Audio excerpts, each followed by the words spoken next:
My self Kiran Chaudhary. आज हम पढ़ेंगे सर्कुलेटरी सिस्टम। पार्ट फर्स्ट हमने देख लिया था, पार्ट सेकंड में हम पढ़ेंगे ब्लड ग्रुप के बारे में। बहुत अच्छे तरीके से समझाऊंगी। ब्लड ग्रुप में एंटीजेंस क्या होते हैं, एंटीबॉडी क्या होती है, कौन सा ब्लड होता है वो यूनिवर्सल डोनर की तरह काम करता है, कौन सा ब्लड ग्रुप यूनिवर्सल रिसेप्टर की तरफ काम करता है। तो सबसे पहले हम देखेंगे ये एंटीजेंस कहाँ पाए जाते हैं, एंटीबॉडीज कहाँ पाई जाती है, कौन सा एंटीजन प्रेजेंट होगा तो ब्लड ग्रुप ए होगा, कौन सा एंटीजन प्रेजेंट होगा तो ब्लड ग्रुप बी होगा, ए बी होगा, ओ होगा। इस तरीके की बात आज हम यहाँ करेंगे। तो देखो सबसे पहले बात करेंगे एंटीजेंस की कि एंटीजन क्या होते हैं। एंटीजन को हम बोलते हैं प्रतिजन। एंटीजन को हिंदी में बोला जाता है प्रतिजन। एंटीजन क्या होते हैं, देखो आपको पता है आरबीसी या तो कैसी हो सकती है, सर्कुलर गोलाकार, या फिर कैसी हो सकती है बाइकॉन्केव यानी कि द्विअवतलाकार। जैसे ये कोई आरबीसी है,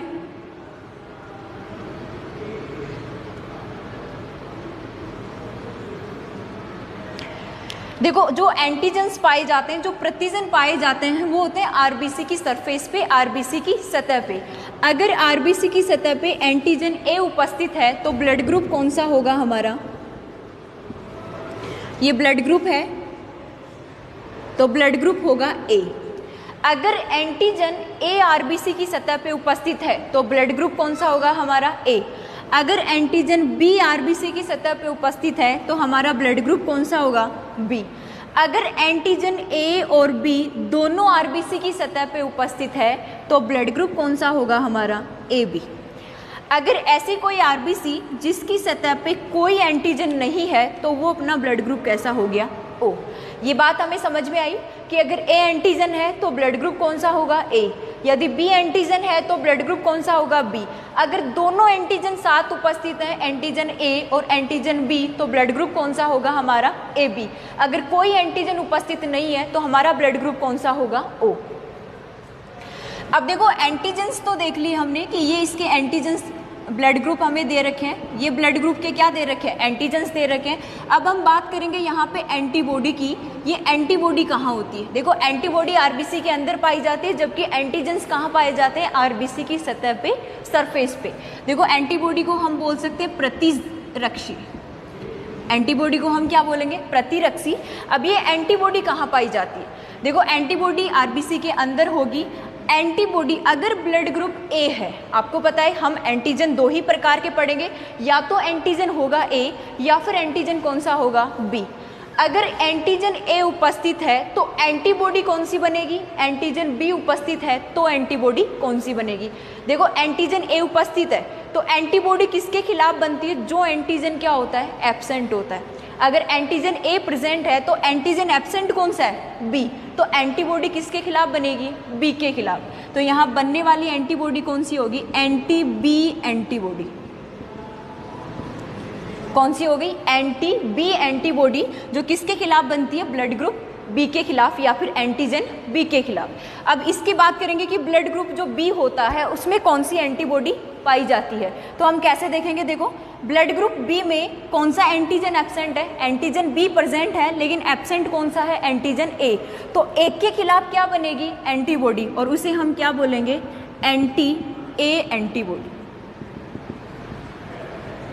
ये क्या हो गई, एंटी ए एंटीबॉडी। अब देखो ए बी ब्लड ग्रुप की बात करते हैं। देखो एंटीजन ए भी उपस्थित है और एंटीजन बी भी उपस्थित है। अब एंटीबॉडी कौन सी बनेगी या नहीं बनेगी, ये बात करेंगे। एंटीबॉडी किसके लिए बन रही है, जो एंटीजन क्या होगा, एब्सेंट होगा, अनुपस्थित होगा। यहाँ पर देखो दो ही एंटीजन हमारे पास में, एंटीजन ए और एंटीजन बी, दोनों एंटीजन ही क्या है, उपस्थित। तो कोई एंटीजन ऐसा है जो एब्सेंट है नहीं, इसका मतलब यहाँ पे एंटीबॉडी क्या होगी, एब्सेंट होगी, अनुपस्थित होगी। तो क्वेश्चन पूछे कि एक ऐसे ब्लड ग्रुप का एग्जाम्पल दो जिसमें एंटीबॉडी एब्सेंट होती है, तो वो ब्लड ग्रुप कौन सा होगा हमारा, ए बी ब्लड ग्रुप। अब देखो बात करेंगे हम ओ ब्लड ग्रुप की। ओ ब्लड ग्रुप में कोई एंटीजन है क्या, नहीं है, ना तो ए एंटीजन है और ना ही बी एंटीजन है। तो हम क्या करेंगे, एंटीबॉडी किसके खिलाफ बना रहे हैं, जो एंटीजन एब्सेंट है। तो एंटीजन ए एब्सेंट है तो ए के खिलाफ एंटीबॉडी कौन सी बनती है, बी। एंटीजन बी भी एब्सेंट है तो एंटीजन बी के खिलाफ एंटीबॉडी कौन सी बनती है, ए। इसका मतलब ओ एक ऐसा ब्लड ग्रुप है जिसमें दोनों एंटीबॉडी देखने को मिलती है, और ए बी एक ऐसा ब्लड ग्रुप है जिसमें दोनों एंटीजन देखने को मिलते हैं लेकिन एंटीबॉडी क्या होगी, एब्सेंट। तो यहाँ से समझ में आया होगा कि एंटीजन से आप एंटीबॉडी कैसे निकालेंगे। अगर कोई ब्लड ग्रुप किसी एंटीजन को रखता है और उसका दूसरा एंटीजन एब्सेंट है तो उसके खिलाफ भी क्या बनेगी, एंटीबॉडी। इसीलिए ए ब्लड ग्रुप में एंटीबॉडी कौन सी बनी, anti B antibody. B blood group में बनती है एंटी ए एंटीबॉडी। किसके खिलाफ बनती है, ए ब्लड ग्रुप के खिलाफ। ए बी ब्लड ग्रुप में दोनों एंटीजन उपस्थित होते हैं, एंटीजन ए बी होता है और एंटीजन बी बी होता है। तो किसके खिलाफ बनेगी, कोई है क्या एंटीजन जो एब्सेंट है, नहीं, दोनों एंटीजन क्या है यहाँ पे प्रेजेंट है। तो दोनों एंटीजन प्रेजेंट होंगे तो यहाँ पे एंटीबॉडी क्या होगी, एब्सेंट होगी। ओ ब्लड ग्रुप एक ऐसा ब्लड ग्रुप है जिसमें दोनों ही एंटीजन एब्सेंट होते हैं। तो एंटीबॉडी किसके खिलाफ बना रहे हैं, जो एंटीजन एब्सेंट है। तो देखो एंटीजन ए बी एब्सेंट है तो ए के खिलाफ एंटीबॉडी कौन सी बनेगी, बी। और एंटीजन बी बी एब्सेंट है तो बी के खिलाफ कौन सी एंटीबॉडी बनेगी, एंटीबॉडी ए। इस तरीके से हम इनके एंटीजन और एंटीबॉडी निकाल लेते हैं ब्लड ग्रुप के। अब देखो यहाँ से एक बात और पूछता है कि ब्लड ग्रुप जैसे दे रखा है आपको, कपल का ब्लड ग्रुप दिया हुआ होता है कि एक ऐसा कपल है जिसकी फीमेल का ब्लड ग्रुप ए है, मेल का ब्लड ग्रुप बी है। तो आपको सभी संभावित ब्लड ग्रुप्स क्या करने होते हैं, संतान के बताने होते हैं। तो वो कैसे करेंगे, इसके लिए हम जीनोटाइप की बात करेंगे।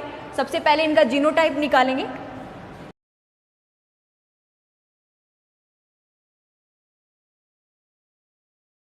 जीरो भी बन सकती है। ऐसे ही बी ब्लड ग्रुप के लिए बात करेंगे कि बी ब्लड ग्रुप के लिए इसकी समयुग्मजी फॉर्म क्या बन जाएगी, आई बी, और इसकी विषमयुग्मजी फॉर्म क्या बन जाएगी, I0। A B blood group की बात करेंगे तो देखो ए बी ब्लड ग्रुप के लिए क्या होगा, IA अब आप ये सब सोच सकते हैं कि ए बी ब्लड ग्रुप के लिए क्या आप विषमयुग्मजी फॉर्म बनाएंगे, नहीं बना सकते। मान लो आपने बनाई कि मैंने क्या किया, IB की जगह मैंने 0 लिया तो किस ब्लड का जीनोटाइप हो गया, ये तो ए का। अगर मैंने ए को हटाया और बी की जगह 0 लिया तो किसका हो गया, बी का। इसका मतलब ए बी ब्लड ग्रुप की विषमयुग्मजी फॉर्म पहले से ही प्रेजेंट होती है, आप इसकी विषमयुग्मजी फॉर्म नहीं बना सकते। विषमयुग्मजी फॉर्म पहले से ही प्रेजेंट है, क्यों, ए एंटीजन अलग है और बी एंटीजन अलग है। ऐसे ही बात करें ओ ब्लड ग्रुप की तो ओ ब्लड ग्रुप में क्या होता है, I0। तो ओ ब्लड ग्रुप की क्या विषमयुग्मजी फॉर्म बना सकते हैं, नहीं बनाई जा सकती। ब्लड ग्रुप की ओ ब्लड ग्रुप की केवल कौन सी फॉर्म होगी, समयुग्मजी फॉर्म। तो देखो जीनोटाइप कितने हुए, 1 2 3 4 5 6। इसका मतलब ब्लड ग्रुप के जीनोटाइप तो कितने होते हैं, 6, लेकिन फिनोटाइप कितने होंगे, 4। अब देखो इनके बहुत से यूजेस होते हैं कि IA कहाँ यूज में आ रहा है, ये हम वहाँ काम में लेते हैं जहाँ पे हमें क्वेश्चन पूछ लेता है कपल का ब्लड ग्रुप देके, जो ऑफस्प्रिंग होती है, संतान होती है, उसका ब्लड ग्रुप कैसा होगा। जैसे क्वेश्चन कई बार ऐसे पूछा जाता है कि एक ऐसे कपल का एग्जाम्पल दो जो ऐसा ब्लड ग्रुप रखे जिसकी जो संतानें आए उनमें ए ब्लड ग्रुप भी हो, बी ब्लड ग्रुप भी हो, AB ब्लड ग्रुप भी हो, O ब्लड ग्रुप भी हो। इसका मतलब चारों ब्लड ग्रुप उसमें होने चाहिए। तो वो क्वेश्चन हम कैसे करेंगे देखते हैं अभी।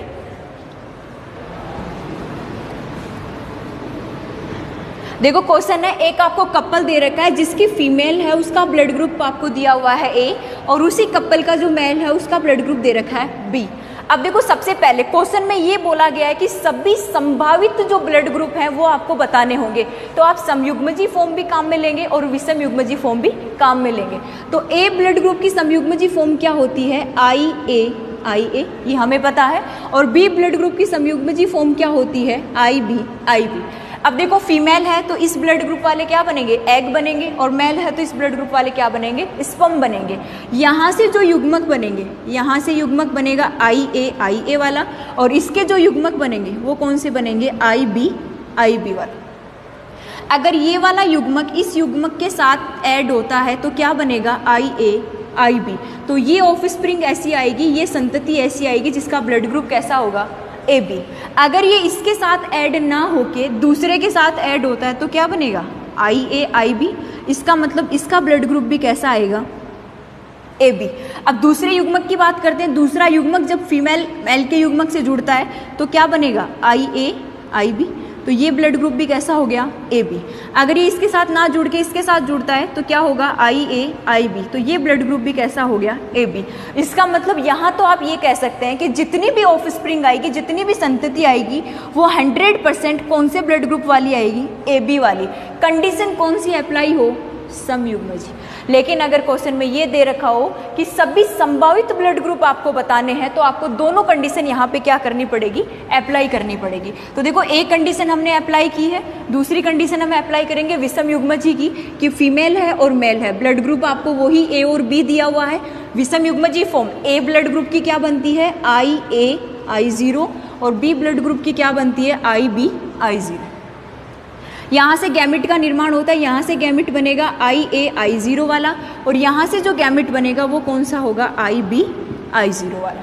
जब ये गैमेट इसके साथ फ्यूज होगा तो क्या बनेगा हमारे पास में IA IB, तो ब्लड ग्रुप कौन सा आ गया, AB। अगर ये इसके साथ फ्यूज ना हो गए, दूसरे के साथ फ्यूज होता है तो ब्लड ग्रुप क्या बनेगा, IA I0। तो इस संतति का ब्लड ग्रुप देखो IA I0 किसका होता है, IA I0 A blood group का, तो ब्लड ग्रुप कौन सा हो गया, A। अगर दूसरा जो युग्मक है ये पहले के साथ फ्यूज होता है तो यहाँ क्या बनेगा, I0 IB, किसकी विषम युग्मजी फॉर्म होती है, ब्लड ग्रुप B की, तो कौन सा ब्लड ग्रुप आ गया, B। ये वाला इसके साथ फ्यूज ना हो गया, इसके साथ होगा तो ये क्या बनेगा, I0 I0, कौन सा ब्लड ग्रुप हो गया, O। तो ऐसे ब्लड ग्रुप अगर एक कपल की फीमेल और मेल का ब्लड ग्रुप आप A और B लेते हो तो आप संभावित चारों ब्लड ग्रुप उसमें देख सकते हो। देखो AB भी बन रहा है, उसमें AB आ सकता है, B भी आ सकता है, AB आ सकता है और O भी आ सकता है। तो अगर आपसे क्वेश्चन पूछे कपल का ब्लड ग्रुप, कोई जरूरी नहीं है वो A और B ही दे, आपको A के साथ O भी दे सकता है, B के साथ O भी दे सकता है और A के साथ AB भी दे सकता है। तो आप कैसे करेंगे, अगर सभी संभावित पूछता है तो आपको विषम युग्मजी और समयुग्मजी दोनों अवस्थाएं लेनी है, और अगर केवल समयुग्मजी की बात करेगा तो केवल समयुग्मजी और केवल विषम युग्मजी की बात करेगा तो ओनली विषम युग्मजी। तो ऐसे क्वेश्चन आप कर लेंगे। ब्लड ग्रुप AB है, एंटीजन कौन सा हो गया, A और B दोनों, लेकिन एंटीबॉडी क्या होती है, एब्सेंट। ब्लड ग्रुप O है, एंटीजन है क्या, नहीं, तो एंटीजन क्या होगा, एब्सेंट। एंटीबॉडी B और A दोनों उपस्थित होती है। अब देखो A ब्लड ग्रुप किसको ब्लड दे सकता है, A वाला, या फिर A वाला किससे ब्लड ले सकता है। देखो सबसे पहले बात करेंगे इस AB ब्लड ग्रुप की। देखो AB ब्लड ग्रुप में दोनों एंटीजन उपस्थित है, तो दोनों एंटीजन उपस्थित होने की वजह से ये सबसे ब्लड ले सकता है, सबसे ब्लड ले सकता है। इसीलिए हम इसको क्या बोल देते हैं, सार्वत्रिक ग्राही, यानी कि universal receptor. AB blood group में दोनों एंटीजन पाए जाते हैं, दोनों एंटीजन होने की वजह से एंटीबॉडी क्या होती है, एब्सेंट। इसी कारण ये सभी से क्या ले सकता है, ब्लड ले सकता है, तो इसको हम क्या बोल देते हैं, सार्वत्रिक ग्राही। देखो O ब्लड ग्रुप है, O ब्लड ग्रुप में एंटीजन्स क्या है, एब्सेंट, लेकिन एंटीबॉडी क्या है, दोनों प्रेजेंट है। इस कारण ये O ब्लड ग्रुप सबको ब्लड दे तो सकता है, सबको ब्लड दे सकता है, लेकिन स्वयं के अलावा किसी से ले नहीं सकता, लेकिन स्वयं के अलावा किसी से ले नहीं सकता।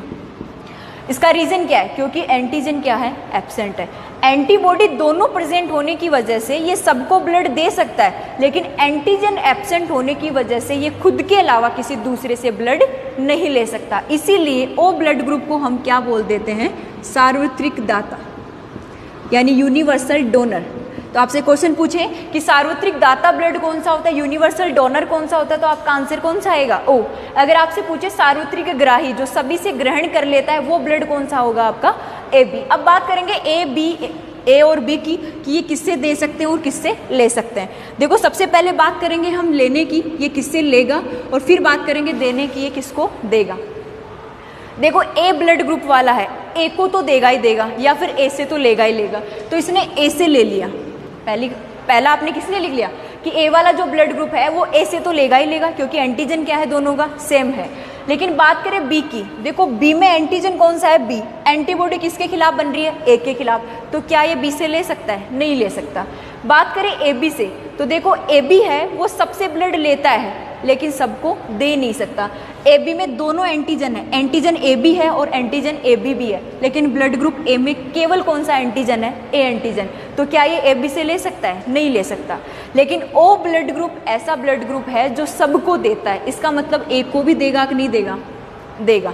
तो A वाला जो होगा वो किस किस से ब्लड ले सकता है, A से ले सकता है, और किससे ले सकता है, O से ले सकता है। अब देखो ये दे किसको सकता है, A ब्लड ग्रुप वाला है तो A को तो देगा ही देगा, ठीक है।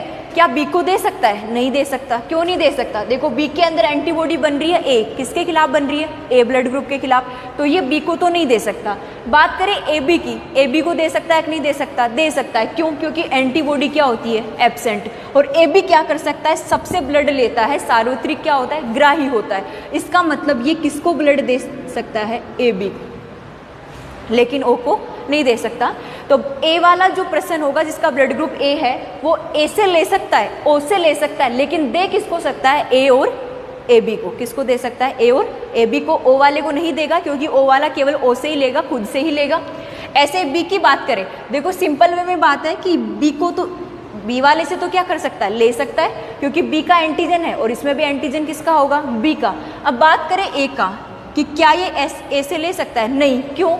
क्योंकि ए वाले ब्लड में बी के खिलाफ एंटीबॉडी बनी हुई है, कौन सी? बी। इसका मतलब ये ए से नहीं ले सकता। लेकिन बात करें ए बी की कि क्या ये ए बी से ले सकता है? नहीं ले सकता ए बी से। क्यों? केवल एंटीजन बी प्रेजेंट है और इसके अंदर एंटीबॉडी क्या होती है? एब्सेंट। लेकिन इसमें एंटीजन कैसे पाए जाते हैं? दोनों। तो ये किससे लेगा फिर? ओ से। ओ किसको देता है? सभी को ब्लड देता है। तो ये या तो बी से ले सकता है या फिर किससे ले सकता है? ओ से ले सकता है। अब ये दे किसको सकता है? देखो देगा किसको? एक तो बी को देगा, एक तो किसको देगा? बी को। ए को ये दे नहीं सकता, ए बी को। ए बी एक ऐसा ब्लड ग्रुप है जो सबसे ले सकता है, सार्वत्रिक क्या होता है? ग्राही होता है। इसका मतलब बी वाला बी से ले सकता है, ओ से ले सकता है, लेकिन बी को देगा और किसको दे सकता है? ए बी को। बात करें ए बी की कि ए बी किससे ले सकता है? ये तो सिंपल सी बात है कि ए बी क्या होता है? सार्वत्रिक ग्राही होता है। ये ए से भी ले सकता है, बी से भी ए से भी ले सकता है, बी से भी ले सकता है, ए बी से भी ले सकता है और किससे ले सकता है? ओ से भी ले सकता है। तो चारों ब्लड ग्रुप से ए बी क्या ले सकता है? ब्लड ले सकता है। लेकिन दे किसको सकता है? केवल ए बी। लेकिन दे किसको सकता है? केवल ए बी को। तो ए बी ब्लड ग्रुप कैसा होता है? सार्वत्रिक ग्राही, जो सबसे लेगा, लेकिन देगा किसको? केवल ए बी को। ऐसे ही बात करें हम ओ ब्लड ग्रुप की, देखो ओ ब्लड ग्रुप में एंटीजेंस क्या है? एब्सेंट, लेकिन एंटीबॉडी क्या है? दोनों प्रेजेंट। तो ओ ब्लड ग्रुप वाला किससे लेगा? ओ ब्लड ग्रुप वाला किससे लेगा? एंटीजन एब्सेंट है, लेकिन इन दोनों तीनों जो ब्लड ग्रुप में तीनों में एंटीजन प्रेजेंट है, तो क्या ये इससे ब्लड ले सकता है? नहीं ले सकता। ये किससे ब्लड लेगा? केवल और केवल ओ से। ओ ब्लड ग्रुप वाला केवल ओ वाले ब्लड ग्रुप से ही क्या ले सकता है? ब्लड ले सकता है। दे किसको सकता है? देखो यूनिवर्सल डोनर होता है, क्योंकि एंटीजन क्या होंगे? एब्सेंट। एंटीजन एब्सेंट है और एंटीबॉडी क्या होगी? दोनों होगी। तो ओ वाला सबको दे सकता है, ए को भी दे सकता है, बी को भी दे सकता है, ए बी को भी दे सकता है और ओ को तो देगा ही देगा। तो ये बात आपको समझ में आ गई होगी कि ए ब्लड ग्रुप किससे लेगा, किससे देगा, बी वाला क्या होगा, ए बी का क्या होगा और ओ का क्या होगा, यूनिवर्सल डोनर क्या होता है और यूनिवर्सल रिसेप्टर क्या होता है। देखो एबीओ जो ब्लड ग्रुप है हमारा, एबीओ ब्लड ग्रुप को सबसे पहले वैज्ञानिक थे लैंडस्टीनर। लैंडस्टीनर नामक वैज्ञानिक ने ही 4 भागों में डिवाइड किया था। एंटीजन की उपस्थिति देखी थी कि एंटीजन ए उपस्थित है तो ए होगा, बी उपस्थित है तो बी होगा, दोनों उपस्थित हैं तो ए बी होगा और एंटीजन एब्सेंट होंगे तो कौन सा होगा, ओ होगा। तो आपसे क्वेश्चन पूछे कि ब्लड ग्रुप को जो 4 फिनोटाइप है उसमें किसने डिवाइड किया, तो आपका आंसर क्या होगा, लैंडस्टीनर। देखो ब्लड ग्रुप को हम 2 पार्ट में डिवाइड करते हैं, एक हमारा एबीओ ब्लड ग्रुप होता है और दूसरा कौन सा होता है, आरएच फैक्टर। तो हम बात करेंगे अब आरएच फैक्टर की कि आरएच फैक्टर क्या होता है। आरएच फैक्टर इसको बोलते हैं रिसस फैक्टर। रिसस फैक्टर देखो सबसे पहले लैंडस्टीनर और इसके साथ में एक वैज्ञानिक थे विनर। तो लैंडस्टीनर और विनर नामक वैज्ञानिक ने सबसे पहले आरएच फैक्टर को रिसस नाम के बंदर में खोजा था, रिसस नाम के मंकी के ब्लड में देखा था। एक प्रकार का एंटीजन ही होता है RH factor. RH factor rhesus नामक मंकी के ब्लड ग्रुप में प्रेजेंट था, जिसको सबसे पहले किसने देखा था, लैंडस्टीनर और विनर ने। इसीलिए इसको क्या बोल दिया था, रिसस फैक्टर या फिर रिसस कारक। अब देखो इसका इफेक्ट क्या होता है, ऐसा ब्लड या फिर ऐसी आरबीसी जिसकी सतह पे आरएच फैक्टर पाया जाता है, प्रेजेंट होता है, उस ब्लड को हम क्या बोल देते हैं, आरएच पॉजिटिव। जैसे हमने बोला A positive, B positive, A B positive और ओ पॉजिटिव। तो पॉजिटिव कब बोलते हैं, जब आरएच फैक्टर क्या होगा, प्रेजेंट होगा। अब मैंने कहा कि आरएच फैक्टर क्या है, एब्सेंट है, यानी आरएच कारक क्या है, अनुपस्थित है। तो ब्लड ग्रुप कैसा हो गया, आरएच नेगेटिव। तो यहाँ इस पॉजिटिव और नेगेटिव का मीन्स हम क्या समझते हैं, आरएच फैक्टर अगर प्रेजेंट है तो आरएच पॉजिटिव और आरएच फैक्टर अगर एब्सेंट है तो आरएच नेगेटिव। अब देखो इनका इफेक्ट क्या पड़ता है RH पॉजिटिव और RH नेगेटिव का ब्लड ग्रुप पे। तो एक डिजीज का नाम आपने सुना होगा, इरिथ्रोब्लास्टोसिस फिटलेसिस। देखो मैं कुछ एग्जाम्पल लिखती हूँ आपके सामने। RH फीमेल और मेल का लिखेंगे, RH पॉजिटिव और ये भी कैसा RH नेगेटिव, RH पॉजिटिव और ये भी कैसा RH पॉजिटिव। थर्ड मैंने लिखा RH नेगेटिव और ये कैसा RH नेगेटिव। फोर्थ एग्जाम्पल मैंने ये लिखा कि फीमेल RH नेगेटिव और मेल कैसा RH पॉजिटिव। ठीक है, अब हम इसको कैसे कंफर्म करेंगे। देखो RH पॉजिटिव का मतलब फीमेल में RH फैक्टर क्या है, प्रेजेंट है, और मेल में RH फैक्टर क्या है, एब्सेंट है।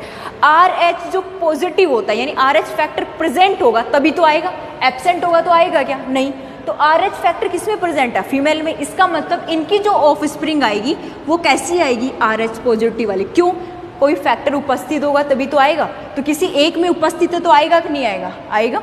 तो इसकी जो ऑफ स्प्रिंग होगी वो कैसी होगी, RH पॉजिटिव ब्लड वाली। अब इस RH पॉजिटिव वाली ब्लड की जो ऑफ स्प्रिंग है वो किस में इम्प्लांट होगी, इसके यूट्रस में, फीमेल के में, और फीमेल कैसी थी, RH पॉजिटिव। इसका मतलब RH positive he of spring है और RH पॉजिटिव ही क्या है, फीमेल है। तो कोई प्रॉब्लम नहीं आने वाली यहाँ पे प्रेगनेंसी के टाइम पे। लेकिन यहाँ की बात करें, देखो ये कैसी है, फीमेल RH पॉजिटिव और मेल कैसा है, RH पॉजिटिव। दोनों में ही RH फैक्टर क्या है, उपस्थित है। तो यहाँ तो 100% ये चांसेस बनते हैं कि इनकी जो भी ऑफ स्प्रिंग आएगी वो कैसी आएगी, RH positive. RH positive of spring है तो वो RH पॉजिटिव फीमेल की बॉडी में इम्प्लांट होगी, तो कोई प्रॉब्लम आएगी क्या, नहीं। क्योंकि एंटीबॉडी किसके खिलाफ बनती है, जो एब्सेंट होता है। RH कारक यहाँ भी प्रेजेंट था और RH कारक यहाँ भी प्रेजेंट है, तो क्या एंटीबॉडी बनेगी, नहीं। यहाँ की बात करें, देखो यहाँ पे RH कारक क्या है, एब्सेंट, और यहाँ भी RH कारक क्या है, एब्सेंट। यहाँ पे जो ऑफ स्प्रिंग आएगी वो आपको पता है कैसी आने वाली है, RH नेगेटिव, यानी कि RH फैक्टर यहाँ क्या होगा, एब्सेंट। इसके ब्लड में भी RH फैक्टर एब्सेंट था और इसके में भी एब्सेंट था, तो प्रेजेंट ही नहीं था, तो एंटीबॉडी बनेगी क्या, नहीं बनेगी। यहाँ की बात करें, देखो फीमेल में RH फैक्टर क्या है, एब्सेंट, लेकिन मेल की बात करें तो RH फैक्टर क्या है, प्रेजेंट। अभी हमने बात की थी कि अगर एंटीजन प्रेजेंट है तो वो आएगा, तो इसकी ऑफ स्प्रिंग कैसी होगी, RH पॉजिटिव। ये बात हम करते हैं कि जो एंटीजन एब्सेंट होता है उसके खिलाफ क्या बनी हुई होती है, एंटीबॉडी।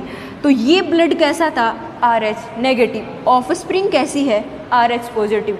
तो RH नेगेटिव वाले ब्लड ग्रुप में RH पॉजिटिव के खिलाफ एंटीबॉडी बनी हुई है कि नहीं है, क्या बनेगी, एंटीबॉडी। अब देखो ये जो फर्स्ट ऑफ स्प्रिंग है, पहली जो संतति है, ये इस बॉडी में इम्प्लांट होती है तो कोई प्रॉब्लम नहीं आएगी। क्यों, क्योंकि अभी एंटीबॉडी नहीं बनी है। एंटीबॉडी कब बनेगी, जब ये फैक्टर कहाँ जाएगा, इसकी बॉडी में जाएगा। तो अभी एंटीबॉडी नहीं बनी, तो ये जो ऑफ स्प्रिंग है इसकी बॉडी में इजी वे में क्या कर रही है, सर्वाइव कर रही है। लेकिन जैसे ही प्रसव की क्रिया होगी, पास्चुरेशन होगा। किसकी क्रिया होगी, प्रसव की क्रिया होगी, पास्चुरेशन होगा। तो आपको पता है कि पास्चुरेशन के टाइम पे जैसे ही प्लेसेंटा टूटती है, अपरा टूटती है, क्या टूटेगी, अपरा प्लेसेंटा टूटती है। तो इस RH पॉजिटिव की कुछ जो बूंदें होती है ब्लड की, वो कहाँ रह जाती है, फीमेल की बॉडी में, माता की बॉडी में रह जाती है। और माता का ब्लड कैसा था, RH नेगेटिव, लेकिन जो ऑफ स्प्रिंग है उसका ब्लड कैसा था, RH पॉजिटिव। तो जो नहीं है उसके खिलाफ क्या बनी हुई है, एंटीबॉडी। तो यहाँ पे RH कारक नहीं था, तो RH कारक के खिलाफ क्या बनी हुई है, एंटीबॉडी। तो जैसे ही दूसरी ऑफ स्प्रिंग आएगी, दूसरी जो संतति होगी इसकी बॉडी में, गर्भाशय में, यूट्रस में इम्प्लांट होगी, तो क्या बनी हुई है उसके खिलाफ, एंटीबॉडी। वो एंटीबॉडी क्या कर देगी, ये जो फीटस बनेगा, ये जो फीटस बनेगा, इसकी जो RBC है, RBC को क्या कर देगी, ब्लास्ट कर देगी, यानी कि RBC क्या हो जाएगी, फट जाएगी और फीटस की वहीं पे क्या हो जाएगी, डेथ हो जाएगी। लेकिन वर्तमान में क्या किया जाता है कि देखो जैसे ही पास्चुरेशन की क्रिया होती है, प्रसव की क्रिया होती है, इसके 24 घंटे के उपरांत, 24 घंटे के अंदर अंदर इस एंटीबॉडी के खिलाफ क्या दे दिया जाता है, इंजेक्शन दे दिया जाता है। लेकिन 24 घंटे का टाइमिंग ही होना चाहिए। अगर इससे ज़्यादा टाइमिंग हो गया तो फिर वो नहीं माना जाएगा, क्योंकि एंटीबॉडी ऑलरेडी बन चुकी होगी। तो 24 घंटे के अंदर अंदर क्या दिया जाता है, इंजेक्शन दिया जाता है, जिससे उस एंटीबॉडी का निर्माण नहीं हो पाता और दूसरी जो ऑफ स्प्रिंग है वो भी क्या हो जाती है, पॉसिबल हो जाती है। ये जो डिजीज है, ये जो रोग है, इसको हम क्या बोलते हैं, इरिथ्रोब्लास्टोसिस फिटलेसिस, जो किससे संबंधित होता है, RBC से संबंधित। समझ में आया कि RH फैक्टर अगर उपस्थित है तो आएगा, अगर अनुपस्थित है तो नहीं आएगा। हो सकता है वो किसी एक में हो तो भी आ रहा है, जैसे फीमेल में RH पॉजिटिव था तो ऑफस्प्रिंग कैसी आ रही थी, RH पॉजिटिव। यहाँ पे भी फीमेल में RH पॉजिटिव था, मेल भी RH पॉजिटिव था तो भी ऑफस्प्रिंग कैसी आ रही थी, RH पॉजिटिव। दोनों RH नेगेटिव थी तो ऑफस्प्रिंग कैसी थी, RH नेगेटिव, क्योंकि कारक ही नहीं था। अब देखो इसमें एंटीबॉडी बनी हुई है किसके खिलाफ, RH पॉजिटिव के खिलाफ, लेकिन ऑफस्प्रिंग तो कैसी है, RH नेगेटिव, तो कोई प्रॉब्लम नहीं आएगी। यहाँ देखो RH नेगेटिव और RH पॉजिटिव, तो यहाँ ऑफस्प्रिंग कैसी आ गई थी, RH नेगेटिव, और यहाँ पे किसके खिलाफ एंटीबॉडी बनी हुई थी, RH पॉजिटिव के खिलाफ, और ब्लड हमारा ऑफस्प्रिंग का कैसा आ गया था, RH पॉजिटिव। तो ये जैसे ही इम्प्लांट हुआ पहली जनरेशन क्या हो गई, पॉसिबल, लेकिन उसके पास्चुरेशन के बाद में जो अपरा टूटती है, प्लेसेंटा वगैरह टूटती है, तो कुछ जो ब्लड की बूंदें रहती है वो कहाँ रह जाती है, मादा के ब्लड के अंदर रह जाती है, जिसके खिलाफ RH नेगेटिव वाला ब्लड क्या बनाता है, एंटीबॉडी बनाता है। तो दूसरी टाइम जब ऑफस्प्रिंग होगी तो उससे पहले ही प्रसव की जो क्रिया होगी, पास्चुरेशन के 24 घंटे के अंदर क्या दे दिया जाता है, इंजेक्शन दे दिया जाता है, जिससे एंटीबॉडी का निर्माण नहीं होता। ये बात थी हमारी ब्लड ग्रुप में ABO ब्लड ग्रुप और RH फैक्टर की। Okay, thank you all of you for watching. ज़्यादा से ज़्यादा जुड़े रहे। आगे का जो हमारा पार्ट होगा उसमें हम पढ़ेंगे हार्ट की जो स्ट्रक्चर होती है वो कैसी होती है, हार्ट कितने चैम्बर से बना होता है, मांसपेशी होती है या फिर न्यूरॉन्स होती है, इन सब के बारे में पढ़ेंगे। तो आप इस वीडियो को ज़्यादा से ज़्यादा लाइक करें, शेयर करें और सब्सक्राइब करें। Thank you.